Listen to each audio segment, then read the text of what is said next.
think about this market right now? Okay. The market is, I think it's strong.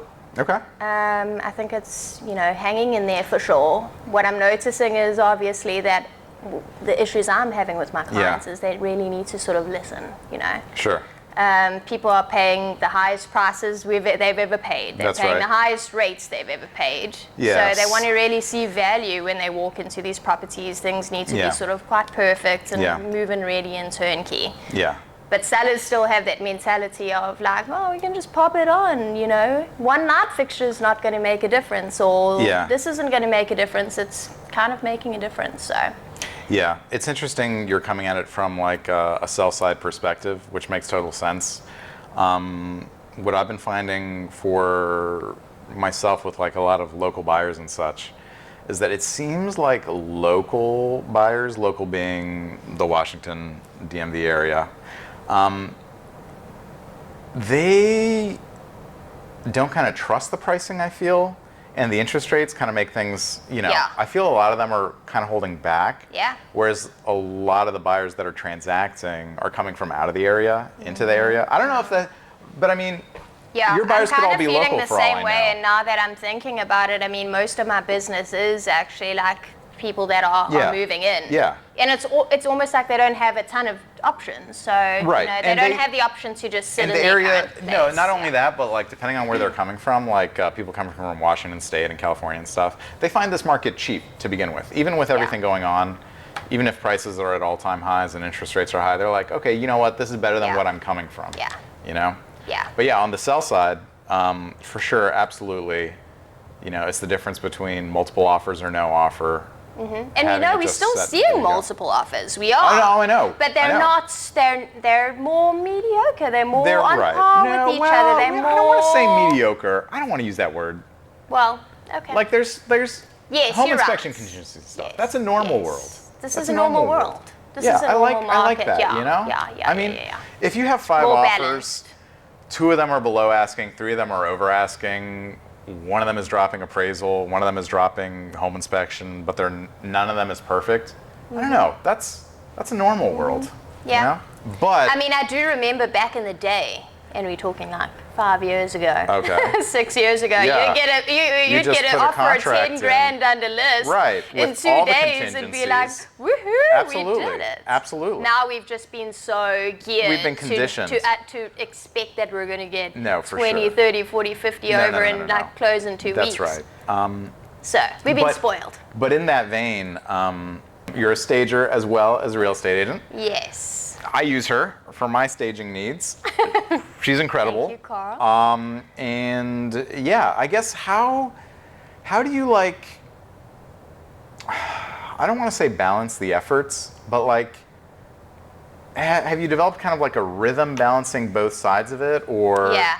Yeah, for sure. Yeah. So obviously I do staging for my own listings, right. And then I have other amazing clients such as yourself that I stage for.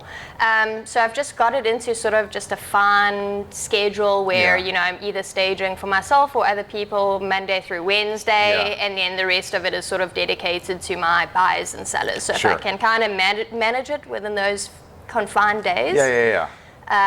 It helps, and then obviously I've actually hurt my hip pretty seriously doing staging for 11 years. So now I have a staging assistant who's much younger and stronger. So that's helping me a lot. I'm sure that does help. And if I've seen correctly, and I'm not sure if I have, has that staging assistant been in some of your media? Has. Yeah. She has. Okay. And she's been a godsend. Okay. For sure. Well, that's good. There's a lot that goes into staging that's not that glamorous, such as, cleaning rugs, ironing beds. Yes. Yes. Spraying pots and, all sorts of things. Making sure there's no dead cockroaches around, Correct. Yeah.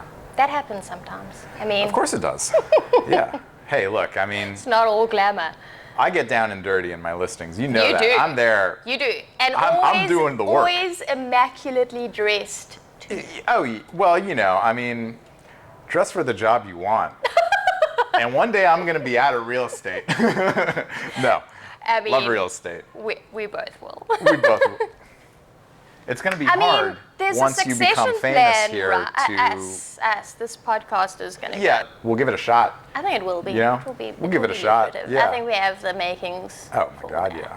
For sure. Oh my God, yeah. Let's do it. I mean, we're already kind of international. I see us we getting got off the South private Africa. jet, waving to people, pointing. We're ready. We're ready for it. Most of it will be pointing at each other, probably. Like, look at this guy. I like that too. But yeah, Miami. You were there for a birthday. We were there for a birthday. A birthday. There's many birthdays in a lifetime. Well, we're at the stage of our lives where everybody's turning 40 this year. Oh, so 40. we're going to be. Okay, yeah. That's old, right? Is that Well, old? I don't know. Yeah, it sounds old. Now that you mention it. Now that it I'm sounds a complaining little about old. hips. Yeah. Oh. Anyway, I never said I was 40. Did I? Did I Not sneak you. that in there? You're not Someone 40. Was, I know someone you're I was not. with 40. Yeah, yeah. Was Ugh. 40. That's Actually, too- there was a year where I was going to 50th birthdays a lot. Yeah. It was actually Oh fun. my God. I actually connect really well with people that are. I do too. That are 40 and 50. Yeah, I do too. Granted, I am somebody that's, No, you're not. No, I'm not. No, I'm not. We're no, I'm still not. 35. Right, exactly. But for sure, I mean, that can be a fun bunch. Yeah, so there was sometimes 12 of more us. fun than like the younger crowd who I also connect the with. 50th. Yeah. Yeah, but they just like, because they don't care. They tap out too early. The 50th. The younger 50. ones. Oh, the younger yeah. ones. They can't go as hard as I can. I know. I'll challenge you. It's a bit of an issue. Gen Z, I challenge you. Don't take the challenge. Take the challenge. Don't. I could see that. Yeah. You'll call me on a random Thursday and be like, at 9 p.m. and be like, what are you doing? And I'm like, just had dinner, about to get on the heating pad. Well, okay. I mean. And you're like, let's hit MGM. I don't. Okay. That was like once. But yeah. And that was Patty's. That was Patty's conception. That whole thing. Oh, what MGM? Yeah, MGM. I don't gamble. I do love casinos. I don't gamble. I do love Las Vegas. I love Las Vegas. Okay. But I was on a cruise once when I was younger, when I was half the age I am now. Okay. And I was kicking 12. ass. I was Gotcha. right, just old enough. And it was like roulette. Okay. I love roulette. I love roulette. I love roulette. I love roulette. We're No, going. but you know what it Okay, is no, with roulette? it's the ball. It's the ball. It's the ball. I know, it's the pure ball. luck. You know what? It's pure luck. And the odds, like reading the numbers, reading the tables. The thing is, The table has a vibe. I fooled myself. But I so much to fooled talk about. myself into thinking I had a system. I had a system to win at roulette. And I was winning and winning and winning. I was young. I was like 21, 22 or something, okay?